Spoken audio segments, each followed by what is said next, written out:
In that direction, the cat said, waving its right paw round, lives a hatter. And in that direction, waving the other paw, lives a March hare. Visit either you like. They're both mad. But I don't want to go among mad people, Alice remarked. Oh, you can't help that, said the cat. We're all mad here. I'm mad, you're mad. How do you know I'm mad? Said Alice. You must be, said the cat, or you wouldn't have come here. What a weird and wonderful book. Hey everyone, I'm Alex. Thanks for clicking, and welcome to this lesson on learning English with Alice in Wonderland. So this is a very popular fantasy book written by Lewis Carroll. It has been popularized in that very, very famous Disney movie as well. You've probably heard of it. And even today, it's still a wonderful book with a lot of wordplay and playful language. It's just very, very funny and fun and interesting, and it's very quick, and a lot happens in it. So if you enjoy diving into fantasy worlds, it's an excellent book. So I'm going to put this down over here. And what I have there is the physical book. However, if you would like to get a free copy of the book from audible.com, you can do that by clicking the link that is attached to the description of this video. You don't have to get Alice in Wonderland. You can get any, audiobook that you like. Audible has a very wide selection.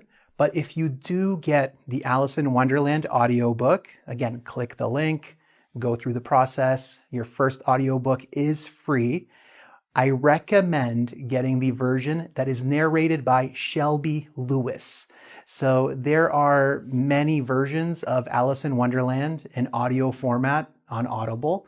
And I found that the Shelby Lewis narration is the clearest, and it's at a good pace, and it should be, the most understandable version of the book for English students.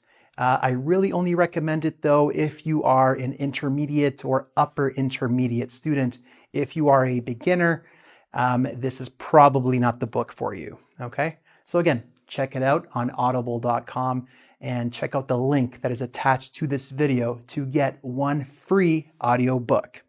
Now, on to the lesson. So today, I'm going to look at some phrases and sentences, 5 of them specifically, that have come and been popularized by Alice in Wonderland.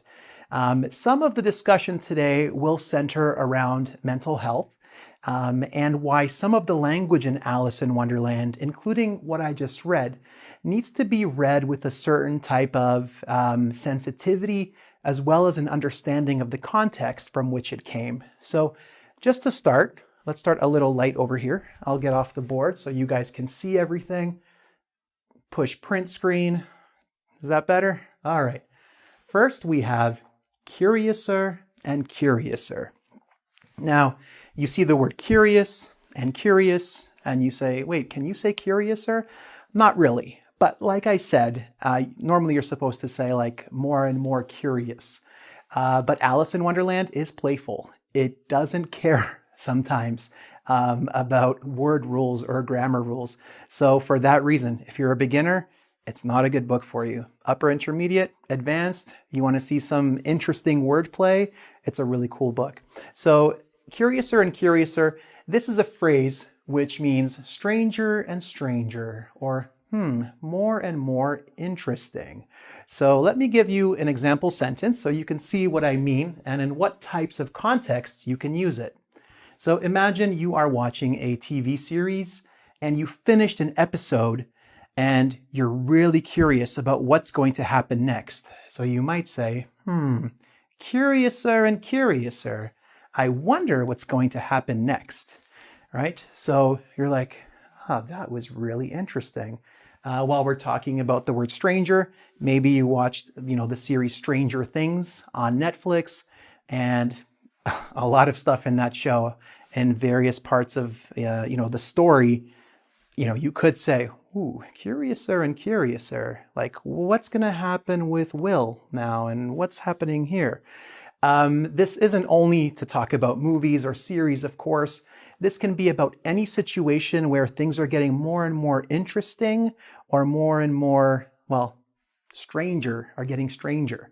So if you are going for a walk with friends and you're like, okay, this is kind of an interesting path. There are some flowers I've never seen before. Curiouser and curiouser, okay? So let's try that one more time. Curiouser. Let's do it slow. I know it's a hard word. Curiouser. Curiouser and curiouser. Okay. Next, so I put an asterisk next to this. So the phrase is mad as a hatter. So the Mad Hatter is a character in Alice in Wonderland who is a little atypical. So they function in a different way than the majority of people in that world function. Now, the word mad, this is similar to a word like crazy, which is not popularly used or is not looked upon favorably in today's world, because words like mad, words like insane, words like crazy, they can be said to stigmatize people who have mental health issues or mental differences than others. So you can still use it. Instead of using a word like mad or instead of using a word like crazy, you can internalize it and use words like irrational or strange or atypical or erratic, okay? So again, crazy, insane, they have very negative connotations in today's world. So you can still use mad as a hatter and people can understand, depending on the context you use it in, whether you mean like it's like strange or atypical. That means not typical, okay? Or erratic, all right? So did you see his latest interview? He was mad as a hatter. So if you see someone who's having an interview on television, a famous personality, and in the interview they're answering questions in a strange way or they're behaving in an odd way, like they're running around or jumping, like he was everywhere. He was mad as a hatter. Even in sports, like if someone is playing in a way that's in a very impressive way, you could say it's like, wow, he played like he was mad as a hatter. He was all over the field, very fast, very erratic, not typical of a soccer player or a hockey player or something like that, okay? So just be careful what context you use this in, okay? Next, Tweedledee and Tweedledum. So these are two characters in the book who are fools or clowns, essentially. They're very playful. If you use the phrase, Tweedledee and Tweedledum, these are two names, this refers to two foolish people. So this can often be used in a comedic way if you are talking about politics and two political candidates. So for example, I watched the debate between Tweedledee and Tweedledum yesterday. So if you are someone who is cynical about politics and you have two candidates who you feel are, a little foolish, who are, it's like he's a clown, she's a clown, whatever it is, you can say, it's like, yep, there's Tweedledee and Tweedledum, two fools, two clowns, two people who should not be in politics because they don't have the necessary skills to do it, okay? The last two, so these are just common sentences that came from Alice in Wonderland or that were popularized. So here, at the beginning of the book, the beginning of the movie, you have the rabbit who says, I'm late for a very important date. So if you're ever late for something like a dentist appointment, if you're late for a meeting, anything like that, or a date with your friends or your wife or girlfriend, boyfriend, husband, anyone, and you're talking to a friend who knows Alice in Wonderland, probably, you can say, I'm late for a very important date. Maybe you're a nerd if you say this, like I am. So, I've said this before. It depends. I really like the book, so that's it. Finally, we're all mad here. So again, mad it can have a negative connotation depending on how you're using it, what your understanding of the word is.